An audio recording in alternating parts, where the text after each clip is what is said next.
नमस्ते सदा वत्सले मातृभूमि। हम लोग चर्चा करने जा रहे हैं सुप्रीम कोर्ट के एक ऑर्डर की। सुप्रीम कोर्ट में दो जजों की न्यायाधीश ने एक दो जजों की बेंच ने एक ऑर्डर किया है। उस ऑर्डर में आंध्र प्रदेश की श्री सैलम टेम्पल, यानी कि दो मंदिरों की बात वहाँ पर है। ख़ासतौर से श्री सैलम जो आंध्र प्रदेश का बहुत मशहूर मंदिर है और बड़ा भव्य माना जाता है, उसमें ये आदेश किया है कि मंदिर प्रशासन नॉन मुस्लिम के साथ, नॉन हिंदू के साथ भेदभाव रिलीजन के आधार पर नहीं कर सकता। मंदिर रिलीजन के आधार पर बना हुआ है, रिलीजन के आधार पर हिंदू और मुसलमान है, हिंदू लॉ रिलीजन के आधार पर है, पर्सनल लॉ मुस्लिम आधार पर है, रिलीजन के आधार पर है। लेकिन हाई कोर्ट ये कहता है कि वो सुप्रीम कोर्ट ये कहता है कि भेदभाव नहीं किया जा सकता। मामला मैं आपको बताता हूँ कि एक शुभ मुस्लिम शॉपकीपर है, उसकी दुकान है श्री ब्रह्मरंभा मल्लिकार्जुन स्वामी टेम्पल में, कुर्नूल डिस्ट्रिक्ट में आंध्र प्रदेश के पड़ता है। यहाँ पर दुकान मंदिर के बाहर बहुत सारी इल्लीगल दुकानें थीं। उनमें कुछ हिंदुओं की, ज़्यादातर हिंदुओं की दुकानें थीं। कुछ मुसलमानों ने भी मंदिर के बाहर इल्लीगल जब कब्जे हो रहे थे तो वो दुकानें खोल लीं।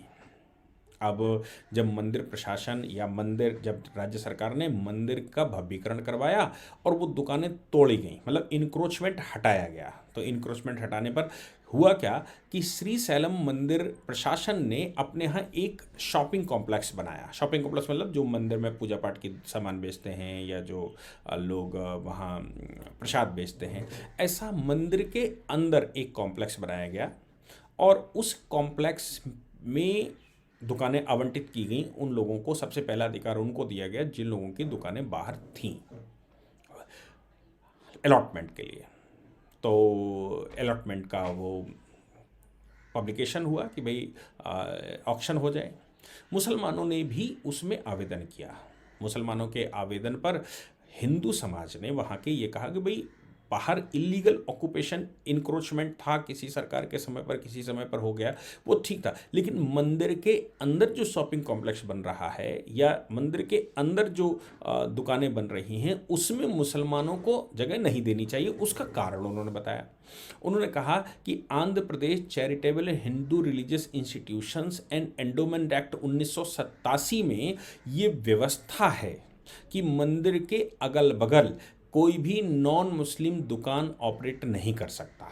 ये व्यवस्था ऑलरेडी 1987 में रखेगी कि नॉन मुस्लिम मंदिर के प्रांगण में कोई दुकान खोल ही नहीं सकता या कोई दुकान उसके अगल बगल भी नहीं कर सकता। ये व्यवस्था उसमें है।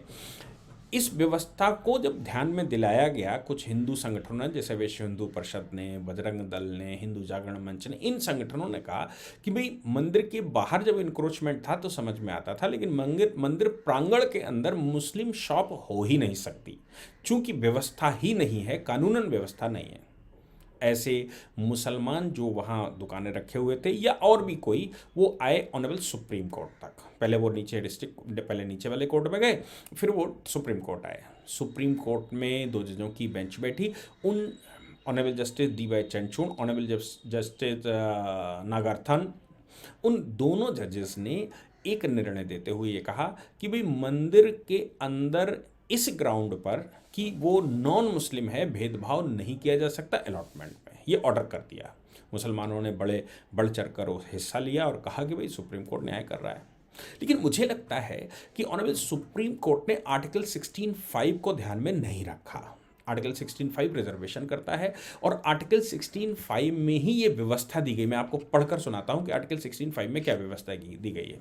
आर्टिकल 16(5) जो ये कहता है कि भेदभाव नहीं किया जाएगा इस आधार पर, रिलीजन के आधार पर, जाति के आधार पर, संप्रदाय के आधार पर, जेंडर के आधार पर, जन्म के स्थान पर, ये बहुत सारे आधार उसमें दिए हुए हैं। इनके आधार पर कोई भेदभाव नहीं दिया जाएगा, इसके आर्टिकल 16(5) में लिखा हुआ है। कैसा, इस अनुच्छेद की कोई बात किसी ऐसी विधि के प्रवर्तन प्रभाव नहीं डालेगी जो यह उपबंध करती हो कि किसी धार्मिक या सांप्रदायिक संस्था के कार्यकलाप से संबंधित कोई पदाधिकारी या उसका शासी निकाय का कोई सदस्य किसी विशिष्ट धर्म का मानने वाला या विशिष्ट संप्रदाय का ही हो। अब ये व्यवस्था कर रहा है कि अगर कोई कानून रिलीजन से संबंधित है, धर्म से संबंधित है, और उससे वो कानून ये कहता है कि कोई भी भेदभाव अगर किया जाता है इस आधार पर कि नहीं इस पार्टिकुलर रिलीजन का ही व्यक्ति होना चाहिए, तो वो आर्टिकल 16 का उल्लंघन नहीं माना जाएगा। यानी कि धर्म के मामले में, मंदिरों के मामले में, संप्रदाय के मामले में अब ये कहा जाए कि कोई मस्जिद है, अब मस्जिद में जैसे दिल्ली की बात करें तो दिल्ली में मस्जिदों को के आलिमों को या उनके मौलानाओं को केजरीवाल सैलरी देते हैं। अब चूंकि सैलरीड हो गया, सैंक्शनड हो गया, या उसका प्रशासन सरकार के पास है, तो अब अगर दिल्ली में सरकार बदले या सरकार ये कहे कि नहीं इसमें जो नमाज पढ़वाने वाला व्यक्ति है वो हिंदू भी हो सकता है, तो कैसा लगेगा?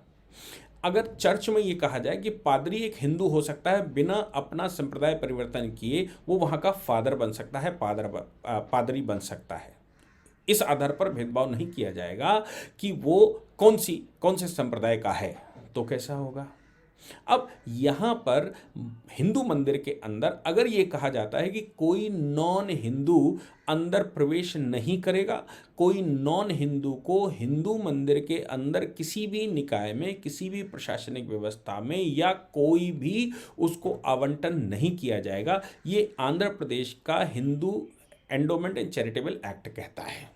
और वो आज नहीं बना, 1987 में बना। 1987 का मतलब अगर मैं कहूँ तो आज से 35 वर्ष पहले बना।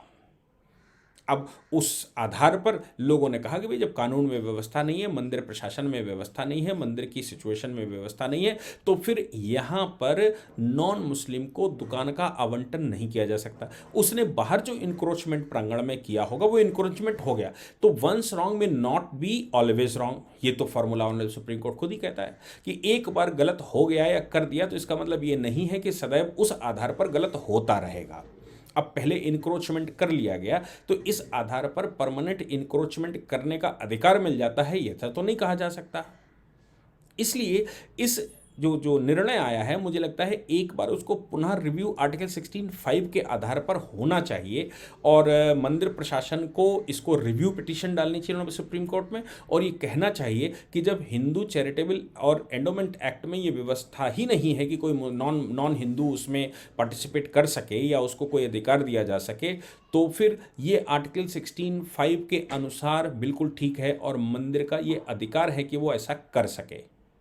मुझे लगता है कि इस प्रकार इक्वलिटी देखना ठीक बात है, अच्छी बात है, लेकिन किसी की धार्मिक भावनाएं भड़काकर, सांप्रदायिक भावनाएं भड़काकर, संप्रदाय विशेष में हस्तक्षेप करके, धर्म में हस्तक्षेप करके कोई इक्वलिटी नहीं हो सकती। अब किसी मुसलमान को कहा जाए कि वो पुजारी हो सकता है क्योंकि मंदिर में पुजारी का अलॉटमेंट होता है, अपॉइंटमेंट होता है, तो कैसे पुजारी हो जाएगा? ये कहा जाए कि वहाँ बकरीद मनाई जाएगी क्योंकि वो तो सार्वजनिक स्थान है, अल्लाह, ईश्वर, भगवान सब एक ही बात है, वहाँ बकरा काटा जाएगा, ऐसे कैसे हो सकता है? मुझे लगता है कि इस विषय पर उनको जो मंदिर प्रशासन है उसको एक बार रिव्यू पिटीशन डालनी चाहिए, क्योंकि कानूनन आर्टिकल 16(5) भी ये कहता है, हिंदू चैरिटेबल एंडोमेंट एक्ट भी ये कहता है, और संप्रदाय और जो लोक नीति है वो भी ये कहती है कि भैया जब आपने संप्रदाय छोड़ दिया, डीएनए आपका एक हो सकता है, आपने संप्रदाय छोड़ दिया, आपने अल्लाह वहाँ ढूंढे अरब में, तो यहाँ मंदिर में आपको कोई अधिकार प्रसाद बेचने का नहीं बनता, प्रसाद बांटने का नहीं बनता। इसलिए प्रशासन मंदिर प्रांगण के अंदर किसी भी मुस्लिम को कोई स्थायी स्थान नहीं दिया जा सकता। जय हिंद, जय भारत, वंदे मातरम।